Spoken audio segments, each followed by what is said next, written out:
질문단 갈게요. 한옥을 정면에서 바라보았을 때 이게 가장 최신이거든. 올해 수능 특강이어서 얘가 나올 확률이 높습니다. 한옥을 정면에서 바라보았을 때 눈에 띄는 구성 요소는 큰 지붕과 이를 받치는 기둥 그리고 그 사이에 있는 공포이다 해서 기둥, 지붕, 공포, 기둥, 지붕, 공포라고 분류해놨고요. 우리 선조들은 한옥의 첫인상을 좌우하는 이 구성 요소들이 바로 기둥, 지붕, 공포 세 가지 이 구성 요소. 자, 이 구성 요소들이 기능에 충실하면서도 미적 효과를 드러내도록 노력하였다. 자, 선조들은 건축물의 재료가 밑줄, 자연의 모습을 그대로 유지하는 것이 아름답다고 여겼다. 그러니까 나무 있는 그대로 씁니다. 있는 그대로 유지한다. 기억하시고요. 따라서 나무의 위아래를 뒤집지 않고 원래 모습을 유지하기 위해 노력하였다. 자, 기둥의 굵기는 넘버 1. 기둥에 동그라미 치시고 번호 1번 넘버링 해주세요. 자, 기둥의 굵기는 집의 인상을 결정하기도 하는데, 자, 기둥은 굵기가 일정한 통형 기둥과 높이에 따라 굵기가 다른 흘림 기둥으로 나눌 수 있다라고 했지. 자, 그래서 얘들아, 통형 기둥. 통형 기둥은 한옥에 이렇게 지붕이가 이렇게 있잖아요. 이렇게 있으면 여기 기둥이잖아. 근데 이 기둥이 통형 기둥은 이렇게 지금 일자로 통으로 이렇게 돼 있다라는 거죠. 통형 기둥. 그죠? 자, 그래서 통형 기둥. 그 다음에 높이에 따라 굵기가 다른 흘림 기둥이 있대요. 그래서 흘림 기둥. 자, 1번 통형 기둥. 그 다음에 너희도 옆에다가 그림을 같이 그려. 2번은 흘림 기둥. 이 우선 요거를 써. 근데 이제 흘림 기둥이 두 가지가 있는 거야. 흘림 기둥이 두 가지. 자, 통형 기둥은 착시 현상으로 인해 중앙이 좁아 보이는데, 그러니까 이렇게 빽빽하게 기둥이 있잖아, 얘들아. 그래서 빽빽하게 있기 때문에 때부터 건축 전문가는 아니지만 이렇게 기둥이 있으면 착시 현상으로 인해서 오히려 가운데가 조금 답답해 보일 수 있다, 이런 얘기죠, 지금. 그죠? 자, 그리고 흘림 기둥은 안정적인 느낌을 줄 수 있어야 가로 열고 닫아놔. 아, 흘림 기둥은 안정적인 느낌을 줄 수 있다. 이 이유는 뭐야? 착시현상, 이거 지금 통형기둥은 착시현상이 있다며. 가운데가 좁아 보이는 이 착시현상을 피할 수가 있다라는 거지. 그치? 그래서 이 흘림기둥은 착시현상을 피할 수가 있어서 안정적인 느낌을 주는 거고요. 대부분의 한옥은 흘림기둥으로 만들어졌다. 시원하게 빠진 겁니다. 자, 흘림기둥은 기둥의 맨 밑부분인 기둥머리가 가장 가늘고 맨 밑부분인 기둥뿌리가 가장 굵은 니눌림 기둥가라고 했지. 자, 그래서 흘림 기둥은 두 가지가 있는데, 먼저 민 흘림 기둥이 있고, 민 흘림 기둥은 이렇게 빠진 거지. 기둥이 아래가 조금 더 넓은 거. 자, 그리고 기둥 중앙부가 가장 굵고 위아래로 갈수록 굵기가 줄어드는 배흘림 기둥이 있대요. 자, 첫 번째 민흘림 기둥, 두 번째 배흘림 기둥 해서 배흘림 기둥이 있고요. 얘는요, 기둥이 이렇게 배불뚝이처럼 이렇게 빠졌다는 거죠. 이렇게. 자, 그래서 한옥의 기둥을 지금 분류했습니다. 자, 이 문단. 한편 여러 기둥을 같은 높이로 나란히 세우면 바깥쪽 기둥이 중앙 기둥보다 짧아 보여서 건물 양 끝이 처지는 듯한 인상을 줄 수 있다. 여러분 보세요. 그 사진 찍을 때, 나도 뭐 저기 많이 지키지 못하는데, 그 사진을 찍을 때 이렇게 다리를 이렇게 내밀면 이 다리가 더 길어 보인다고 하더라고요. 그러니까 이렇게 똑같이 딱 서 있을 때 이 끝쪽 애들이 더 짧아 보인다, 이 얘기잖아 지금. 자, 그래서 건물 양 끝이 처지는 듯한 인상을 줄 수 있다. 이 때문에 자, 밑줄 측면으로 갈수록 기둥을 높게 설치. 거기다가 귀소슴이라고 써주세요. 귀소슴의 개념은 끝으로 갈수록 높게 설치하는 거구나. 자, 이를 기소슴이라고 한다라고 한 거야. 자, 기소슴은 지붕이, 자, 기소슴의 역할 1입니다. 역할 1. 상승하는 느낌을 주어 지붕이 주는 무거운 인상을 경감시킨다. 가로 열고 닫거나 밑줄을 치시고 역할 1. 기소슴의 역할 1이야. 구조적 측면에서도 일정한 역할을 한다. 모서리에 있는 기둥인 귀 기둥은 다른 기둥에 비해 하중을 많이 받기 때문에 다운, 침하할 수 있는데 이 기소슴을 통해서 자, 가로 열어 침하가 발생하더라도 다른 기둥과 비슷한 높이를 유지할 수가 있다. 이게 역할 2. 기소슴의 역할입니다.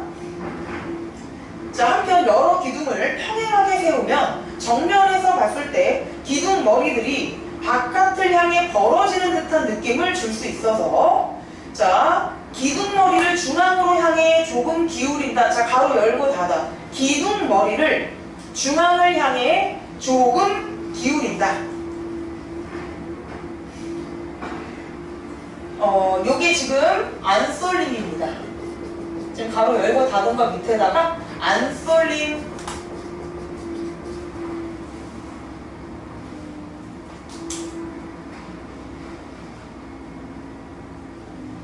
이게 지금 너희들 교재 그 그림 있잖아요. 그러니까 이 안으로 이렇게 이제 쏠리듯이 안으로 이렇게 쏠리듯이 이렇게 한다라는 거죠. 요거 사진이 지금 없는데. 그래서 바깥으로 벌어지는 듯한 느낌을 줄 수 있어서 기둥머리를 중앙을 향해 조금 기울인다. 안쏠림. 자, 됐고요. 이를 안쏠림. 안쏠림은 시각적인 안정감을 준다. 한편 조선시대 나왔어. 지금까지 나라 이름 처음이야. 조선시대에는 궁궐 밖에서 한옥을 지을 때 기둥의 높이가 궁궐의 기둥보다 높아서는 안 된다는 제한이 있었대. 다시 궁궐 밖에서요, 일반 사람들의 집을 지을 때 그 일반 한옥의 높이가 왕의 궁궐의 기둥보다 높으면 안 되겠지, 그치? 그랬대. 이는 그만큼 기둥의 높이가 와우, 밑줄점, 건물 또는 주인의 권위 상징.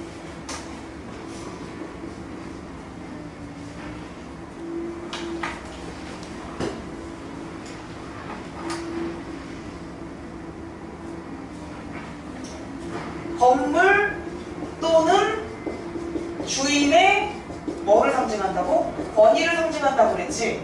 그러니까 봐봐, 무슨 A 경복궁이 있어. A 경복궁이 있는데 A 경복이 있어. 근데 이 A 경복의 높이는 요만큼이야. B 경복이 있는데 B 경복은 이만큼이야. 이 건물의 가치는 요 정도, 이 건물의 가치는 요 정도. 다시 이 건물에 사는 사람의 권위는 요 정도, 이 건물에 사는 사람의 권위는 요 정도 해서 건물 또는 주인의 권위라는 글자가 나오기는 했어. 자, 그런데 얘는 지금 건물의 높이 또는 기둥의 높이, 건물 또는 기둥의 높이야. 근데 문제 풀어보셔서 아시겠지만 이게 뭐 미들린 기둥이라든지 다른 거랑 연결시켜서 권위를 상징한다고 하면 틀렸다, 이 얘기가 되는 거지. 그죠? 자, 조금 더 봐요.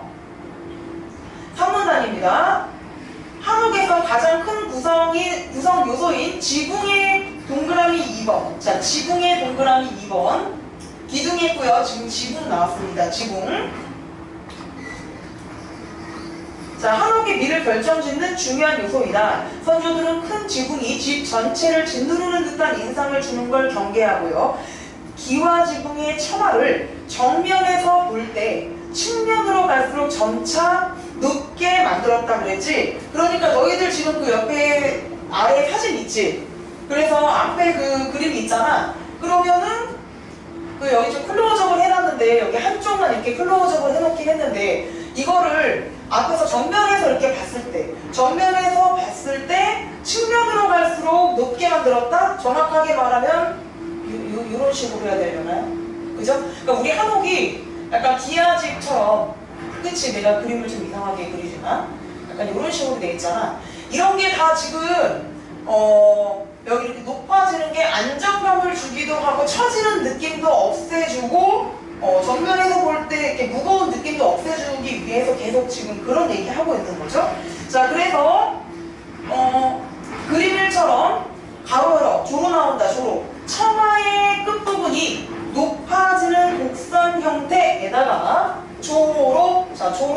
개념입니다. 아하, 처마 끝이, 지붕 처마 끝이 뾰족하게 높아지는 거, 이게 조로구나.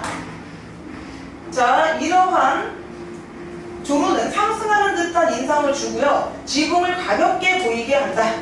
이러한 조로의 효과는 기소승과 어울러짐으로, 자, 중간 점검, 아까 기소승은 측면으로 갈수록 기둥, 이건 기둥이에요. 기둥이 높게 설치하는 거, 그죠? 자, 이러한 조로의 효과는 기소승과 어울려져서 더 이제 잘 빠지는 거지, 그지? 그래서 더 극대화된다. 하지만 모든 지붕의 형태가 잘 기억해놔. 요런 게 출제 포인트지. 모든 지붕의 형태가 동일했던 건 아니다. 선조들은 건물의 위치, 크기 등에 따라 지붕의 곡선이 휘어진 정도를 조금씩 다르게 만들었다. 자, 석가래의 개념 갈 거거든요. 가로 열고 닫아 지붕의 뼈대를 이루는 나무. 자, 그게 바로 석가래입니다. 지붕의 뼈대를 이루는 나무가 석가래이구나. 자, 석가래 전체를 같은 굵기로 만들면 건물을 바라보는 사람에게 가까운 석가래의 끝부분이 크고 무겁게 보인대요.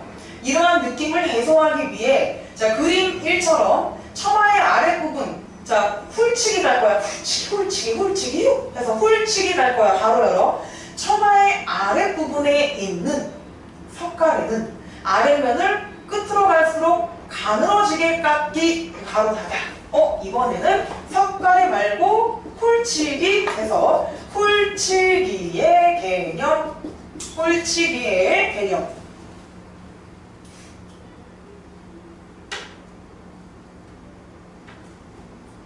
자, 훌치기. 하지만 선조들이 지붕을 만들 때 가벼운 인상을 주는 것에만 초점을 준 것은 아니다. 여러분, 근데 방금 훌치기 그림으로 머릿속에 연상되나요? 아랫부분에 있는 석가래는 아랫면을 끝으로 갈수록 가늘어지게 깎기도 한다라고 했지. 끝으로 갈수록 가늘어지게. 그래서 봐봐.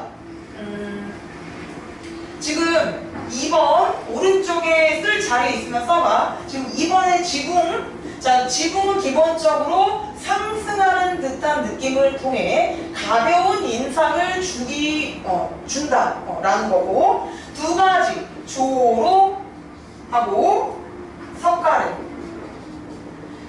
근데 석가래에서는 지금 훌치기가 있었던 거죠.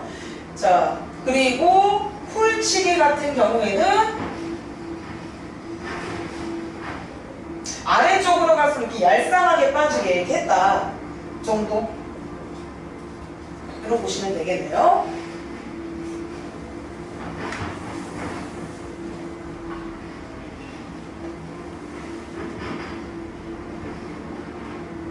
그래서 이제 주심포식하고 답포식만 잘 구분하시면 돼요.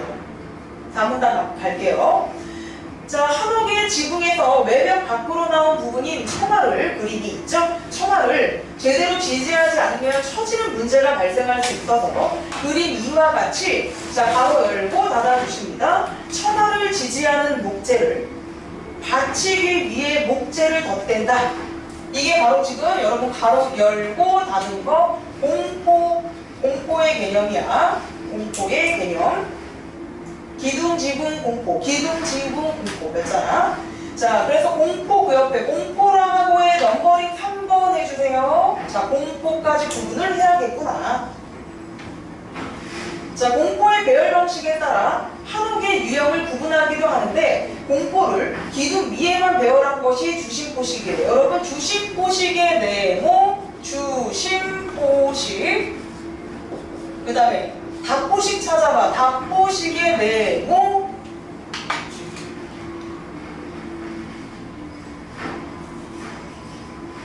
자, 읽고 나서 구분 다시 하자. 두 형식을 사용한 대표적인 건축물로는 각각 공정사 극락전과 경복궁 근정전이 있대요. 얘들아, 각각이라고 그랬지? 그러면 공정사가 주심포식이야, 답포식이야? 공정사. 주심포식이죠. 써놔. 주심포식. 경복궁 근정정이 답포식.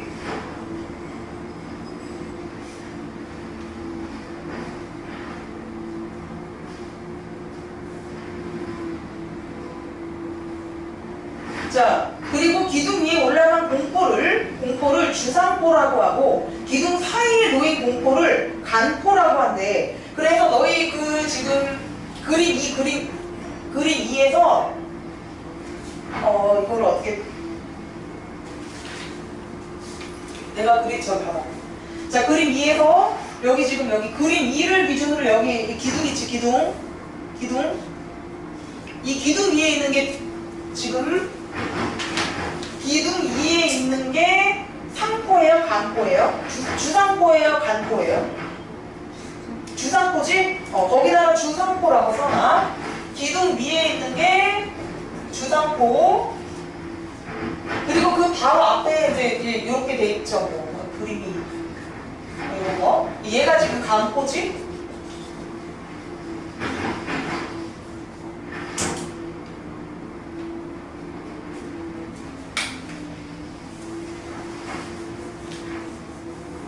자, 그래서 지금 이거 그림으로 정리를 해볼게요. 자, 공포는 두 개가 있다. 주심, 포심. 오른쪽 자리 이렇게 써주시면 돼요. 자, 주심, 포식은 그림으로 이해하고 기억해야 되니까 요렇게 해가지고 큰 기둥을 중심으로만 이렇게 있는 게 주심, 포식. 주심, 포식.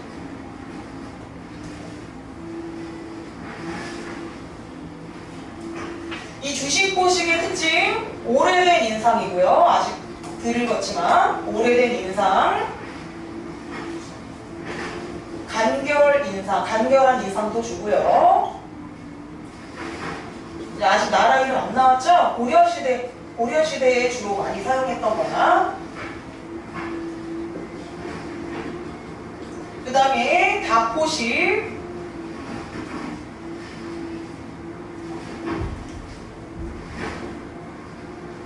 얘는 지금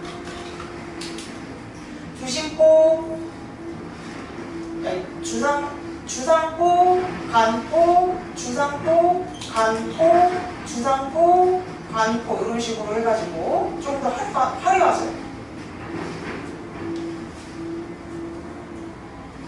여기 주상포 밑에 기둥이 이렇게 있는 거죠. 이런 식으로 하나 더 붙였어요.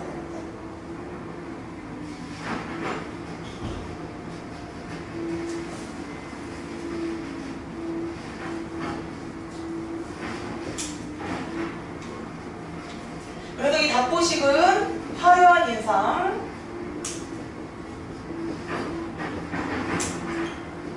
주로 큰 건물, 궁궐이나 이런 거. 그리고 고려시대 말고 조선시대에는 이 닭보식을 많이 사용하였다.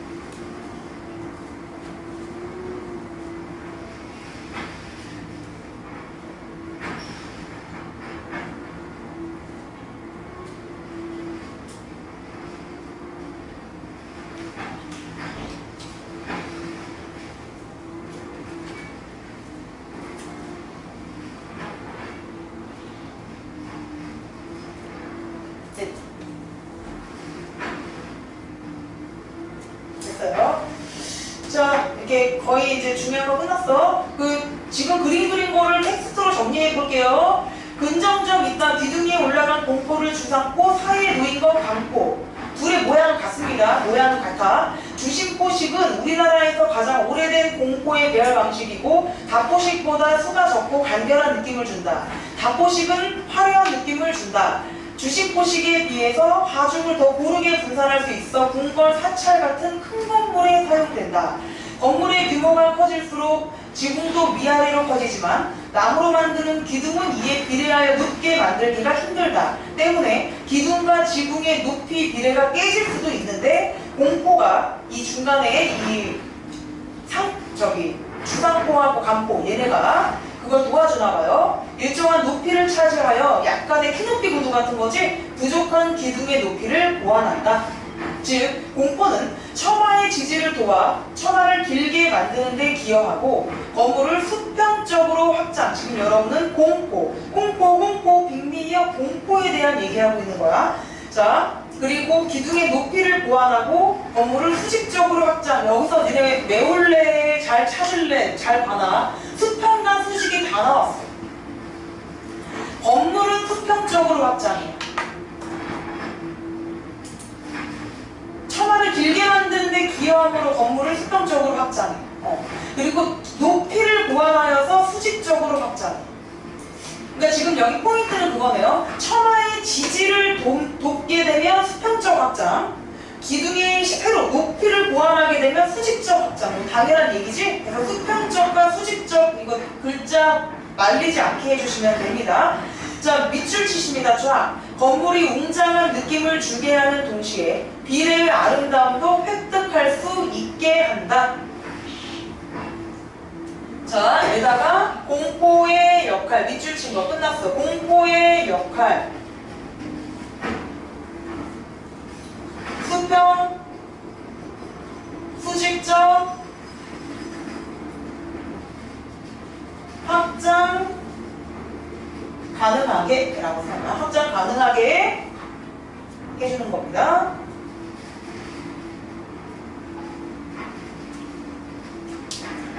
그런데 이제 수평이 처마를 지지하는 거지, 수평이 처마 지지? 거기 자리가 좀 없겠지만, 그리고 수직은 높이를 보완하는 거죠. 짝을 잘 찾아주시면 돼요.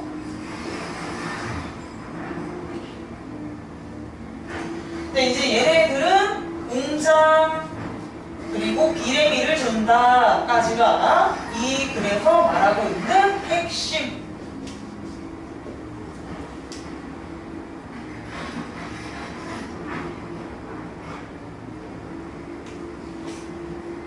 자, 한국의 지붕기둥 공포는 시간의 흐름에 따라 변화 분명히 했다라고 했습니다. 변화했습니다. 자, 현재까지 나온 나라 고려하고 조선이야. 고려하고 조선, 중국, 일본 얘기 없습니다.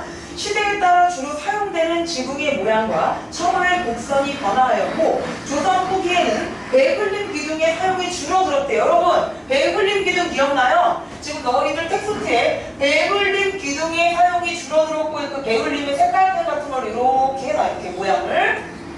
배글림에다가. 그리고 민흘림 기둥이 주로 사용되었대요. 민흘림에다가 마찬가지 이렇게 색깔펜으로 이렇게. 내가 너무 극단적으로 아래가 너무 저기 하긴 한데 어쨌든 아래가 조금 더 넓은 거, 이게 민흘림이었죠. 조선시대요. 후기. 그리고 고려시대에 주로 사용되던 주식포식이 조선시대에는 답포식으로 대체되었다. 이런 조선시대가 조금 더 화려하게 공부를 많이 짓고 했다라는 거죠. 이러한 변화에 대한 연구는 한옥 구조 변화를 살펴볼 수 있을 뿐 아니라 당대 미의식을 파악할 수 있다는 점에서 의 분명히 있는 지문이죠. 의에다가 뭐 가로를 열고 닫거나 작은 별표하거나 밑줄을 쳐서 의 또 체크.